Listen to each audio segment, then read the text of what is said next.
What's up everyone and welcome on back to the channel. South Park Season 27 was supposed to come out on Wednesday, July 9th, just in time for this timely video, but just a few days ago they delayed their season to July 23rd against their creators' wishes. And why is this? Well, it's because there are currently multiple potential lawsuits about this show that could change streaming forever and change South Park forever.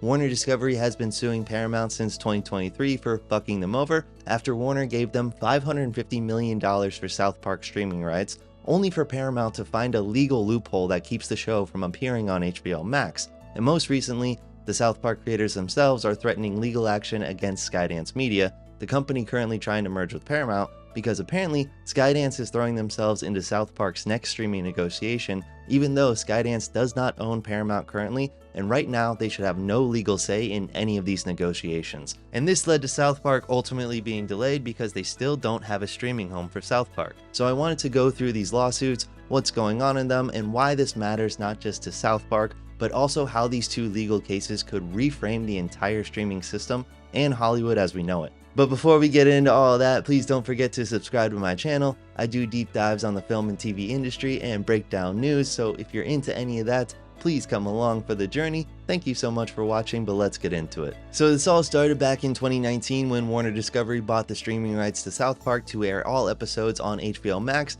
and get new episodes the day after they air on Comedy Central. I don't even know if they were HBO Max at this point. They could have been HBO Now. It's pretty hard to keep track of what phase HBO is in nowadays. I was working at Paramount during this time and I thought Paramount were the dumbest motherfuckers in the world to hand over their entire library to one of their biggest IPs to a competitor while they were trying to build their own streaming service, which at the time was CBS All Access, if you could remember that. So all the episodes went to HBO Max and then they were supposed to get all future seasons as well, but then the fucking pandemic happened. And I'm talking about the pandemic of all these streamers coming out at once and fighting each other, and also, you know, the real pandemic. Paramount rebranded to Paramount Plus, and then in 2021, Paramount struck a brand new deal with South Park Studios for $900 million to continue their partnership with Paramount. But not just to make TV. Instead, they also wanted them to make South Park movies and have them not focus on TV, so these movies could premiere exclusively on Paramount Plus and not HBO Max.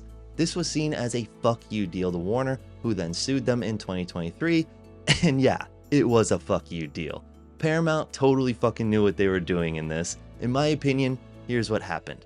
Paramount had a 5-year plan to convert CBS All Access to Paramount Plus and use that time to scale up.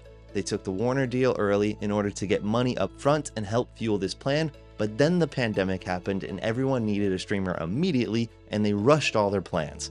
This is why everyone's streaming service was filled with bugs and little to no content on launch, because they all had a much larger plan for these, but then they immediately needed a streaming service when everyone was at home sitting on their ass. And at this time, Paramount realized their dumb fucking mistake. But Paramount didn't want to wait till 2025 to get all their South Park episodes back. They wanted to have their cake and eat it too, and instead they found a legal loophole where movies weren't a part of this deal and then classified these TV specials as movies. Which is bullshit. They were not movies. The longest one out of all of these specials was 59 minutes. They should not have been able to classify this as a movie, but they did. Even the South Park creators themselves cleared up that they weren't movies, but instead they were TV specials. I am almost positive that quote will be used in court against Paramount.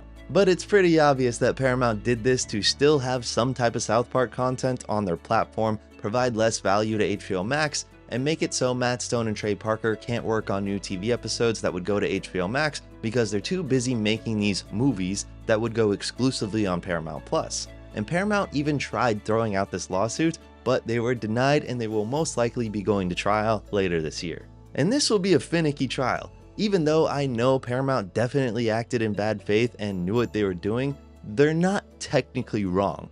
Warner's deal did not include movies or TV specials, but they also had no reason to believe that South Park would ever do that.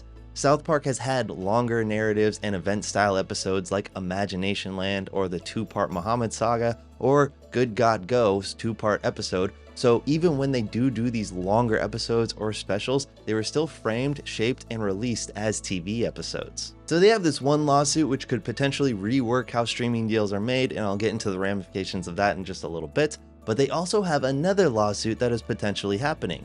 Just last week, South Park creators Matt Stone and Trey Parker both threatened a lawsuit against Skydance Media. Skydance is a production company and distributor owned by David Ellison, nepo baby to Larry Ellison, and last year they made a bid to merge with Paramount. But this merger has not gone through yet, but according to this South Park lawsuit, Jeff Shell, a Red Capital executive who will be the president of Paramount should the merger go through, is reportedly in negotiations for South Park's new streaming deal, and he has been meddling in those negotiations. The South Park HBO Max deal has already expired, and they are potentially looking for a new streaming home for South Park's library. And I guess Paramount Plus is off the table again, but reportedly this executive has been trying to rework key negotiating points in a new streaming deal, giving Paramount a 12-month exclusive window for new episodes so new episodes can premiere on Paramount Plus, and also shorten the overall deal from 10 years to 5 years, making the studio's bid for South Park not as lucrative and it is less money.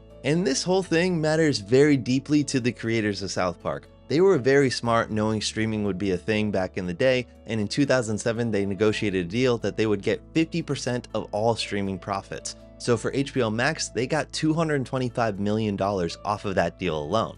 And Skydance has said that they are completely in the right with this according to some agreements, but that is not true. According to antitrust laws, they are barred from taking control of the company and issuing directives until the merger is official. But I don't think they really care about this because they can just bribe anyone they want with daddy's money. Skydance very obviously is acting like they already have this company, and they're also acting just like Paramount did. They're trying to have their cake and eat it too. Warner Brothers and Netflix, who are bidding on South Park right now, likely want new episodes of South Park after they air on Comedy Central, and this time around I'm sure they're gonna make sure that TV specials or movies are in this contract, and Skydance doesn't want them to have that so they can help boost Paramount Plus. This also tells me that Skydance has a plan to throw a ton of money into Paramount Plus, and they think it will be a huge moneymaker for them in 5 years, which is why they want to shorten the contract to 5 years instead of 10. Skydance is worse than Paramount here because they're acting in the same unethical way,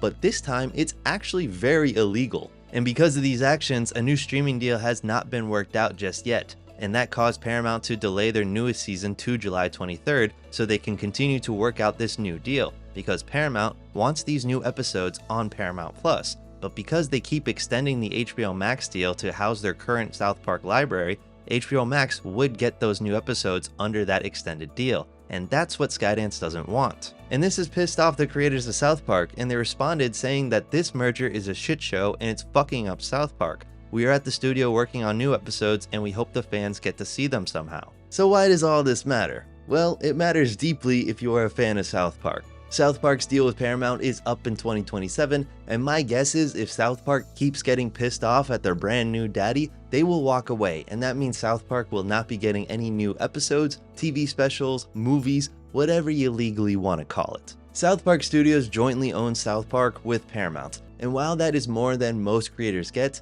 they still don't fully own the rights, so that means that Trey Parker and Matt Stone would have to buy it from Paramount, which would cost a fuck ton of money, or they would just stop making episodes and let it die. Which they might let it die. It's pretty clear that the creators are kind of tired of South Park, and it strains quite a bit on them as well, which is why the seasons have been so short lately. And Trey Parker tweeted out "fuck Paramount" right after the news of the delay. Everything is signaling that they fucking hate Paramount and they hate working with them, meaning that South Park is likely going away. But this goes beyond South Park as well. This could set a precedent for a lot of legal ramifications for every streamer. Say Warner wins, and down the line some show actually does want to make a TV one-off special in good faith for Christmas or for Arbor Day. A studio may stop them from making that special because they didn't negotiate TV specials in a streaming deal and they are now afraid of getting sued. And also, who is actually in control of content? Matt Stone and Trey Parker have an insane deal where they partially own their work, and yet they are still getting fucked over and it's not protecting them, and someone who has legally no say in their content is deciding on how it's going to be distributed and how much money they should make off of it. Also, say Skydance wins because they bribed the judge, because that's probably going to happen. Does this mean all executives can interfere with ongoing negotiations before they actually merge? Or does it stop negotiations until a merger is complete, harming the content and harming you as a consumer? This is all just a little tease and a little preview of what the next decade of streaming is going to be.